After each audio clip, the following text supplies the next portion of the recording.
আসসালামু আলাইকুম ওরহমতুল্লাহি বারকাতুহু। গণ অধিকারের সম্মানিত সভাপতি ভিপি নুরুল হক নূর, ৭২-এর সংবিধান বাতিল নয়, এখন সংশোধন করলে ভালো হয়। আপনারা এই ব্যাপারে মতামতটা আপনাদের কমেন্টে জানায় আসেন।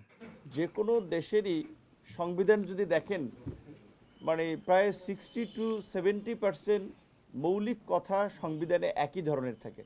এখন ধরেন আমরা যদি এই সংবিধানটাকে কবর দিয়ে ছুঁড়ে ফেলে একটা সংবিধান লিখি, সেখানেও কিন্তু বেসিক কথাগুলো ইভেন আপনি যদি লিখতে দেন, যাকে অলরেডি সম্ভবত 2-3টি খসড়া সংবিধান মানে বিভিন্ন ব্যক্তি এবং সংগঠনের উদ্যোগে বাজারে এসেছে বা আপনাদের সামনে ডকুমেন্ট আছে, দেখবেন যে প্রায় 70% ডকুমেন্টস একেবারে সেম। তো সেই ক্ষেত্রে আমি মনে করি সংবিধান তো আর ৭২-এর সংবিধান এখন নাই, ওই সংবিধান এ পর্যন্ত 17বার সংশোধন করা হয়েছে। কাজে এটা ৭২-এর সংবিধান কিংবা 84-র সংবিধান, 91-এর সংবিধান, 11-র সংবিধান এইভাবে বোধহয় বলার সুযোগ নেই।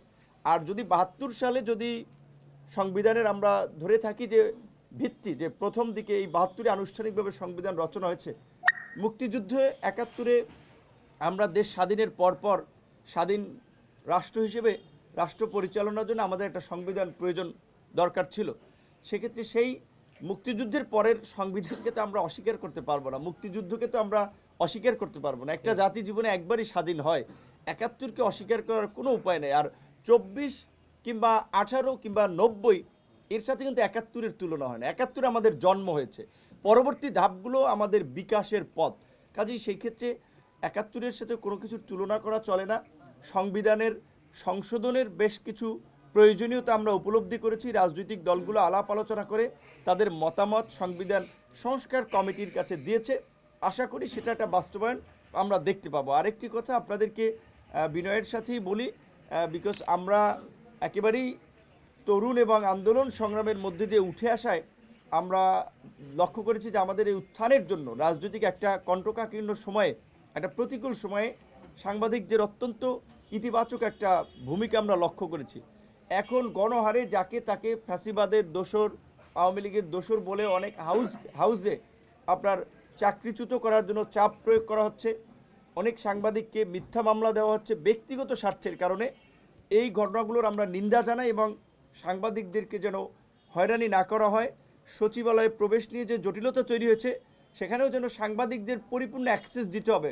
ফোর্থ স্টেট হিসেবে এখন গণমাধ্যমকে পরিপূর্ণ বিকাশ হতে হবে এবং স্বাধীন সাংবাদিকতা একটা নতুন পথ রচনা করতে হবে। সেই ক্ষেত্রে গণ অধিকার পরিষদ তাদেরকে সব ধরনের সহযোগিতা করবে। এবং যেহেতু গণ অধিকার পরিষদ, যার সংক্ষিপ্ত নাম জিওপি, একটি নিবন্ধিত রাজনৈতিক দল, কাজেই আমরা আপনাদের প্রতি অনুরোধ করব যে আপনারা পত্রিকায় অনেকে এতদিন যদি লিখছে যে মাঝে মাঝে, সবাই না, 2-1 জনে এক অংশ বা এরকম একটা লিখছে, এরকম না লেখাটার অনুরোধ করব। এবং একই সাথে আমাদের বিশেষ করে নিবন্ধিত একটা নাম, একই নামে কিন্তু একাধিক দল নিবন্ধিত না, একটা দলই নিবন্ধিত হয়।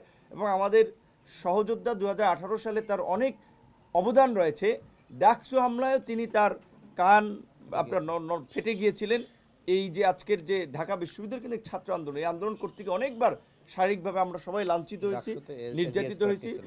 ডাকসুতে সে সময় এজিএস পদপ্রার্থী ছিলেন ফারুক হাসান ভাই সহ ওই অংশের এখানে মহানগর কেন্দ্রীয় নেতা, উচ্চতর পরিষদ, অঙ্গ সংগঠন সব নেতৃবৃন্দ এখানে এসেছেন। কাজেই তাদেরকে আমরা ধন্যবাদ জানাই। এবং আমাদের মধ্যে এটাই হচ্ছে তরুণদের শক্তি, যে তরুণদের মধ্যে মতানৈক্য থাকে, বাট সেটা একটা পর্যায়ে গিয়ে ঐক্যবদ্ধ হয়। তো আপনাদেরকেও ইতিবাচকভাবে আমাদের পাশে থাকার আহ্বান জানাবো। ধন্যবাদ।